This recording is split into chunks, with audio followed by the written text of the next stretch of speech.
Hello. On May 14, 1625, a British ship arrived on the shores of this island and claimed it in the name of the Crown. With the arrival of that ship, the olive blossom regrettably came one of the darkest chapters in our nation's history, a system of enslavement that would test the very limits of human endurance.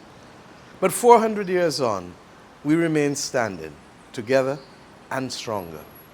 Today, we honor those whose lives were forever altered, we celebrate the indomitable spirit of their descendants, and we acknowledge how far we have journeyed and how far, my friends, we still must go to reclaim a stolen destiny for the benefit of the past, present, and future of the global African diaspora and the entire world. From the struggles of bondage to the dawn of our proud republic, Bajans have met every trial with courage and creativity. As W.E.B. Du Bois reminded us in those words that echoed across centuries, and I quote, "You are not, and yet you are. Your thoughts, your deeds, above all, your dreams still live," unquote. Though chains once bound our bodies and oppressive systems silenced our tongues, the dreams of our ancestors have never dimmed. In our pride and industry, we carried those dreams into each new chapter of our nation's story. In 2021, you will remember, we enshrined our highest aspirations in the Charter of Barbados, the affirmation of our commitment to justice, equality, and the inalienable dignity of every citizen, and their duty to do right by each other, even beyond their duties to work and to family. This was our benchmark that beckons us to confront the shadows of the past, dismantle lingering barriers to unity, and weave a society in which every Bajan can flourish. As our great compatriot George Lamming so poignantly observed in his 1966 essay, The West Indian People, and I quote, "The architecture of our future is not only unfinished, the scaffolding has hardly gone up," unquote. And yet as Kamau Braffett, another great Barbadian, enjoins us in his work, Mask, and I quote, "So slowly, ever so slowly, I will rise and stand on my feet," unquote. These words, my friends, remind us that true renewal requires both vision and steadfast labor, step by gradual step. Alongside the covenant represented in our charter, the Reclaiming Our Atlantic Destiny program, otherwise known as the ROAD program, this provides a twin pillar to guide and support our collective renewal.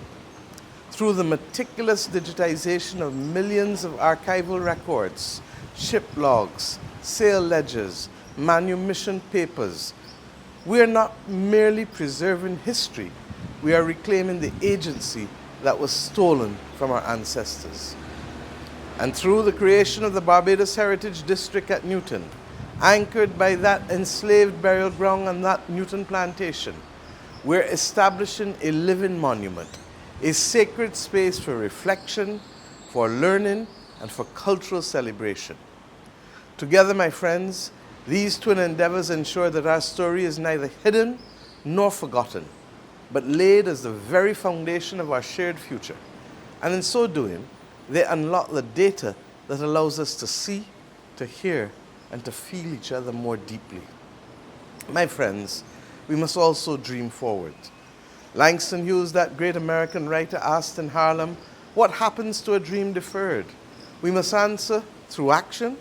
Every museum wing that is opened, every oral history project that is launched, every student that is guided through these digital archives, we see them as a seed of hope taking root, ensuring that deferred dreams do blossom into purpose and into promise.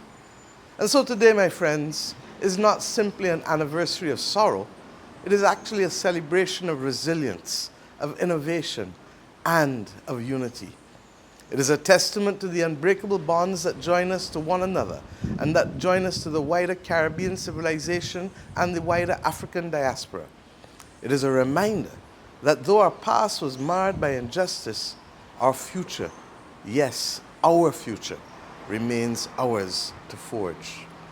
On this solemn day, Let us renew our pledge to teach our children the full truth of our heritage, to live by the principles enshrined in our charter, the Barbados Charter, to spread the benefits of progress to every corner of our island, and to extend our hands in friendship to all nations as a beacon of justice and humanity.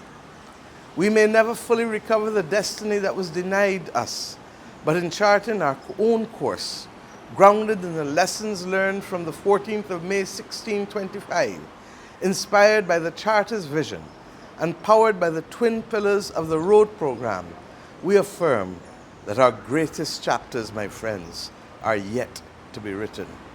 Over the course of the next few years, we will commemorate many things for the 400th anniversary, for the landing in Barbados in 1627, and then, of course, for the establishment of our towns, Speightstown and Bridgetown.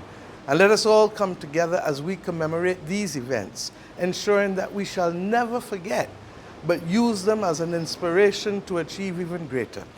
May every Bajan at home or abroad carry this remembrance in their hearts and this hope in their actions, so that our story of transformation, yours and mine, those that went before and those that are to come, that story of transformation shall shine even brighter for us Bajans and for the world to see as we go forward, confident, compassionate, but always, always grateful for those who went before us.